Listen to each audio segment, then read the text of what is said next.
be a story of murder, greed, corruption, violence, exploitation, adultery, and treachery. All those things we hold near and dear to our hearts. Thank you. But as the sun was sinking in the west, the water everywhere grew until now began to be flecked with the white-capped waves sailors disliked. The weather was worse with every moment, for the winds were on the loose. Raise the sails! Sail the water! Secure the spar! What a true romance! It's 2:45, it's lovers who come dance with me. Don't you know I think it's Richard King waiting when The only thing that will stop me thinking about girls all day is a girl. Well, there's a lot of nice girls in London. I know. I see them every place I go. But I can't walk up to a girl I've never met and start up a conversation. Why not? Because I wasn't brought up like that. When it's fiesta time in Guadalajara,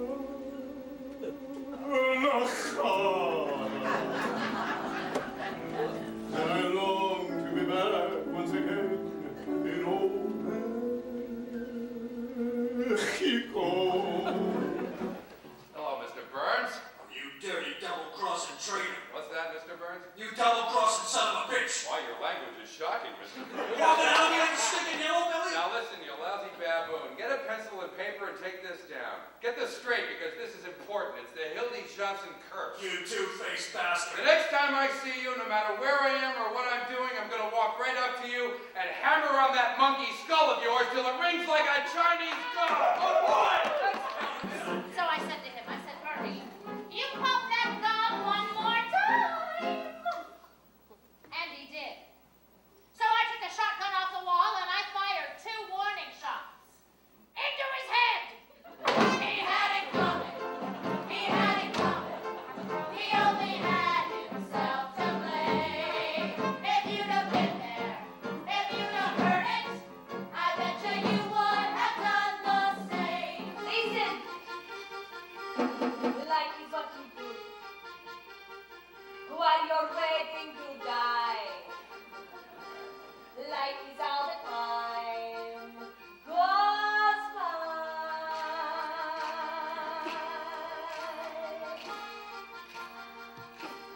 Life is where you wait while you're waiting to leave. Life is where you grin and grin.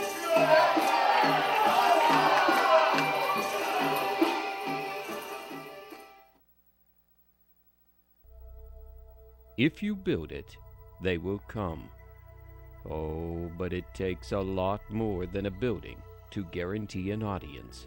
It takes people who are dedicated to the arts, plays that elicit tears, joy, laughter, anger, or anguish.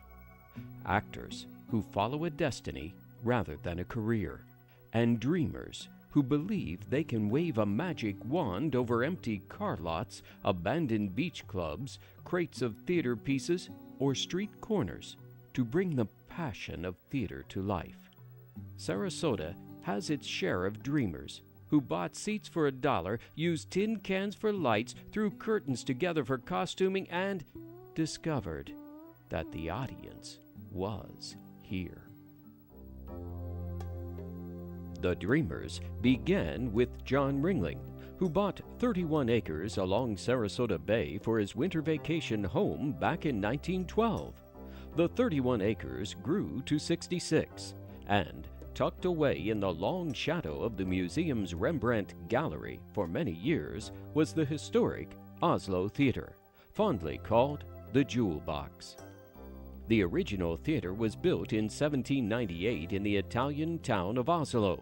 In 1929, it was demolished in favor of a new cinema building, while the auditorium interior decoration was stored in a warehouse. In 1949, the disassembled 18th century Italian theater was bought by Ringling Museum's first director, Arthur Everett Chick Austin, and installed in Gallery 21 of the museum. Its first play here was The Last Lesson of Pantalone. The 300-seat Baroque beauty was so popular that it was moved to its own building in 1957. In 1959, FSU's theater department brought Country Girl to the Asolo, and professors Arthur Dorlig and Dick Fallon staged the show with Dick as director, featuring Howard Millman, Isa Thomas, and Everly Thomas on stage. The man who was then director of the museum was Kenneth Donahue, wonderful man. And he cherished the Asolo Theater, and at that time was only used for those who paid admission to get the complete tour. And but he saw the play and he said, well, that might be a good idea to have a summer festival of plays at the Asolo. It would bring it alive. And of course we thought so. They also established a $5,000 annual budget for a summer schedule of restoration comedies. And they decided that in 1960 they were going to open a summer repertory company in Sarasota. If you can imagine, Sarasota's population in the summertime must have been about 20,000 or less. Its first show season, a summer festival of 18th and 19th century comedies, opened July 12, 1960, with Moliere's The Ridiculous Ladies. In those days, if we had 25 people in the audience, it was a good house. Oh my gosh, you can imagine the Asolo Theater tucked away behind the museum. There was no marquee. There was not even a sign out on the trail to say the Asolo Theater. So if you didn't have some knowledge of where to go, you'd get lost trying to find the theater. Now that isn't exactly a good way to start having a theater where you expect an audience. It was also in 1960 that then Governor Leroy Collins handed down a directive to the boards of Florida State University and Ringling Museum. Florida State University was to provide the product, and the museum was to give the space and financial backing to the fledgling theater. The next summer opened on the Asolo Theater Comedy Festival and several chamber operas. By 1965, we were the State Theater of Florida. People came from all over the Southeast. We played in rotating repertory, which is what we do today, so that they could come for 3 or 4 days and see 3 or 4 plays. And at that time, they could come to Sarasota in the summertime for what we called a champagne vacation on a beer budget. In 1966, a large federal grant raised the budget from $66,000 to $440,000. We toured the state in the fall. We had this summer season, and we thought, well, why not play in the wintertime? We couldn't get into the original Asolo Theater in the winter until mid-February because there was an opera company playing in there called the Turno Opera Company, which later became the Sarasota Opera. What we discovered in the first season in the wintertime is that nobody knew who we were. Here we were the State Theater of Florida. We had this wonderful reputation, and nobody in the wintertime knew who we were. So we had to build our reputation all over again because it was a totally different audience than what we had. 1968, though, the federal grant ended, and the Asolo found itself in serious financial trouble. By 1969, Florida State University could no longer underwrite the operation, and a corporation was formed. Howard Millman was named managing director, and help came via executive director Dick Fallon, and underwriters called Angels, along with a business advisory committee under William Coleman. In 1973, the Asolo FSU Conservatory of Acting was established. They worked with equity actors on the main stage. When they get out of here, they're very well trained. We can then turn them out with a free heart and a free mind and say, yes, they're ready to go because they've been able to stand up against the equity actors on our stage and do very well. And I'm very proud of the program. I think it's unique. David Levinson succeeded Howard Millman in 1980 as managing director. A year later, the 1981 season was the last under the artistic direction of Robert Strain, who had directed 40 productions in more than 21 years at the theater. John Ulmer was named artistic director in 1983. In 1986, Asolo supporters looked at building a new, state-of-the-art theater, and the next year, Lee Warner took over as executive director. For a brief time, this new Asolo Center for the Performing Arts, built in 1989, also housed an FSU graduate program in TV and broadcast arts, as well as the conservatory. The year also saw a $4 million budget. The last production in the old theater was Cyrano de Bergerac, the most popular play in the theater's history.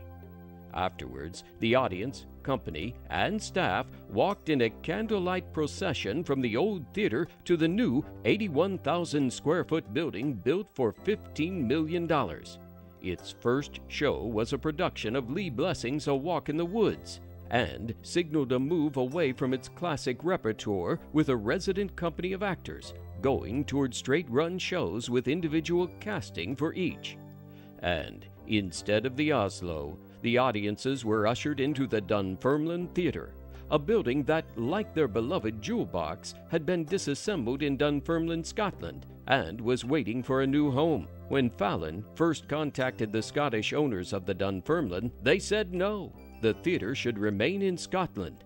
Dejected, Fallon and his wife took a walk on Sarasota Bay, near Marina Jack. As fate would have it, he noticed an historic marker signifying the founding of Sarasota by a group of Scots in 1885.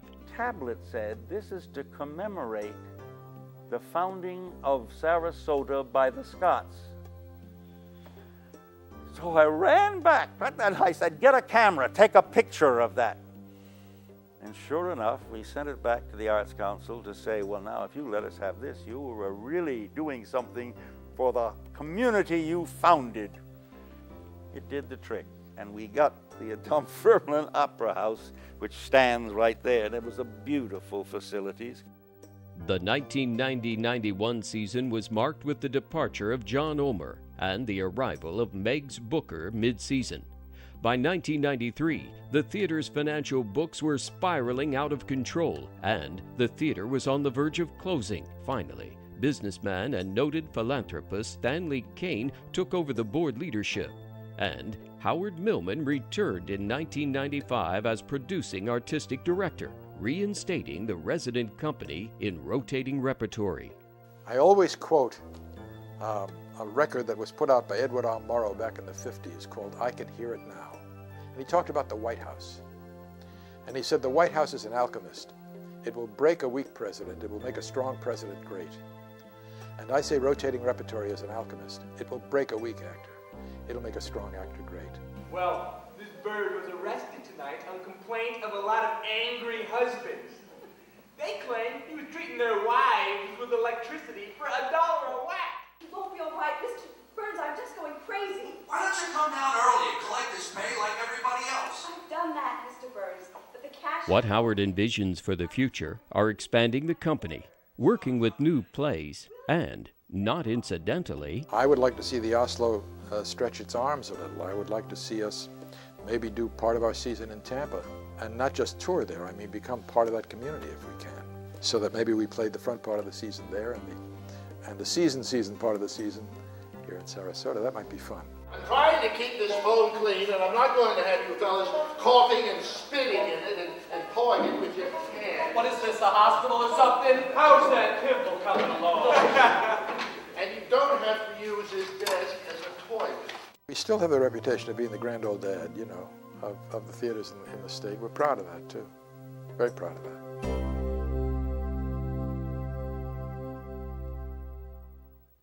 In 1930, when Sarasota had a population of 8,000 that swelled in the winter to 13,000, long before the Asolo raised its first curtain, a group of friends were invited by out-of-door school owners Faneuil Harrison and Catherine Gavin to consider starting a little community theater.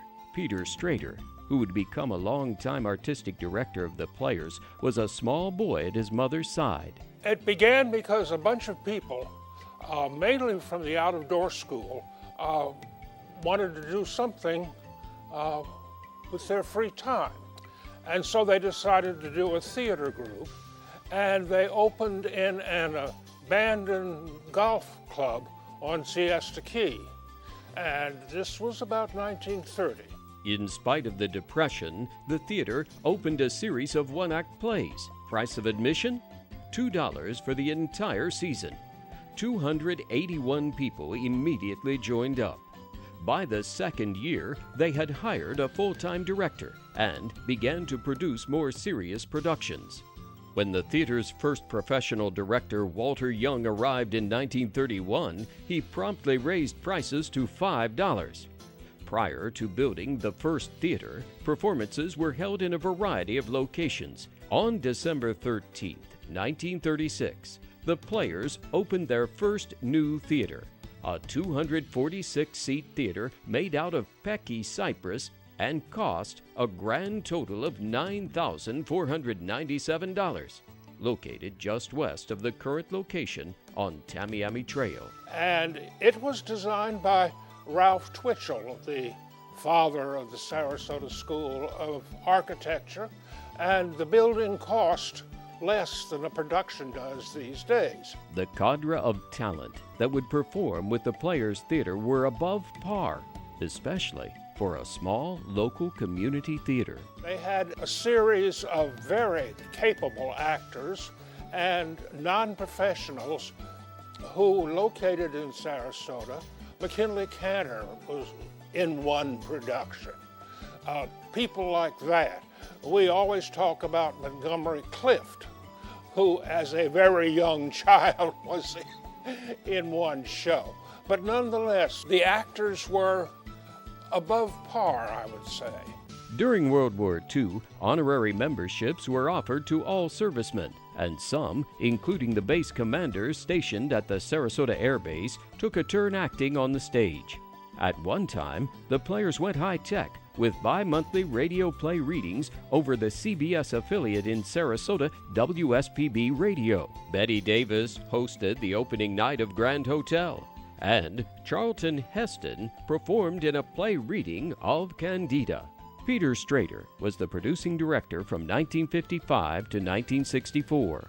It was very, very social. Now, I think we ought to remember that in those days there was nothing else to do. You shot deer on Main Street in the summertime. It was a small town. Peter left the Players in 1964 for New York. 11 years later, in 1975, he returned and stayed with the theater until his retirement in 1993.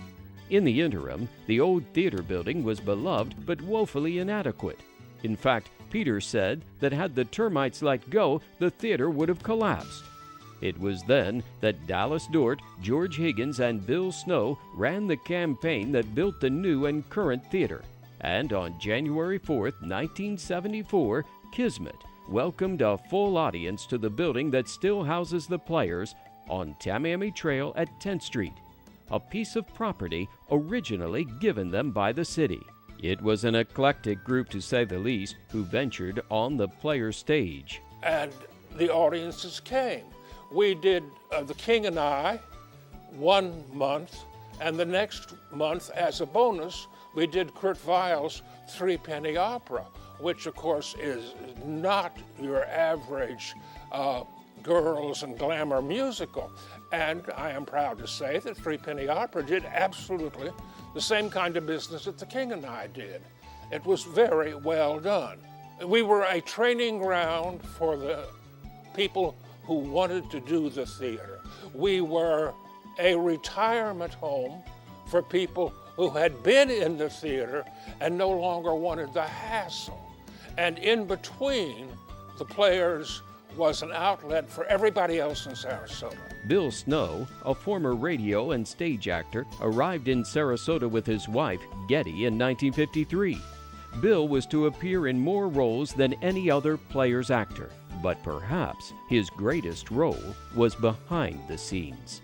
Bill and Getty Snow, who are, as much as any couple, responsible for the Players the way they are today. Because if something were to go wrong, Bill would simply say, "How much do you need?" In 1993, the Players started focusing its energy into 3 series: musical theater, special event, and concert, and the Performing Arts School. Burton Wolfe took over as the Players' artistic director in 2000 and set up scores of luncheons with patrons and cast members. In his listening, he learned many things. One fellow said, "I love the Players." And I said, "Why do you love the Players?" He said, "I met my first wife at the Players." And I said, "That's great." He said, "No, that's not all, Mr. Wolf." I said, "What else?" He said, "I met my second wife at the Players too." And so the Players has become a home, not only to participate front stage as an audience, but backstage also. And whole families participate in the Players, husbands, wives, and their children. It's a great thing for this community, and the vision of my predecessors was a great vision, which we feel we're carrying on.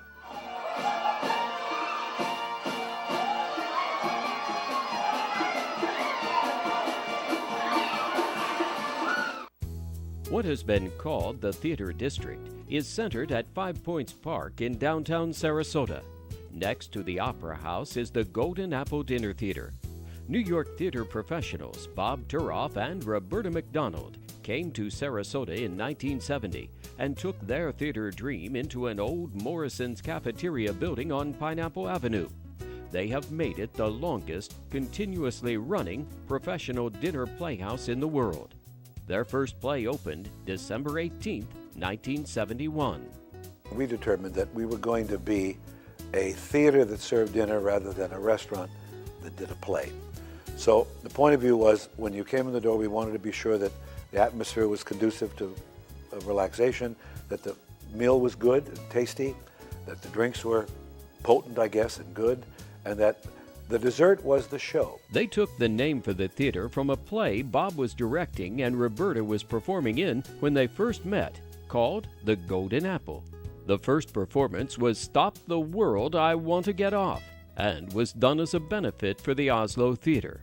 Over the years, the Golden Apple Dinner Theater has become known for its excellent entertainment and fare of prime rib, complete salad bar, and wonderful side dishes. We had a good, marvelous food and beverage manager who had wanted to join us and came along in the early days and showed us how to market the food as far as the delectability was concerned. Early on, we decided that we would change the whole feeling of the menu for each show. And our first South Pacific, we decided to do a luau, which included roast pork. Well, the uproar, where's the beef? So we went back to the beef. Long before the commercial, where's the beef? They simply want that roast beef.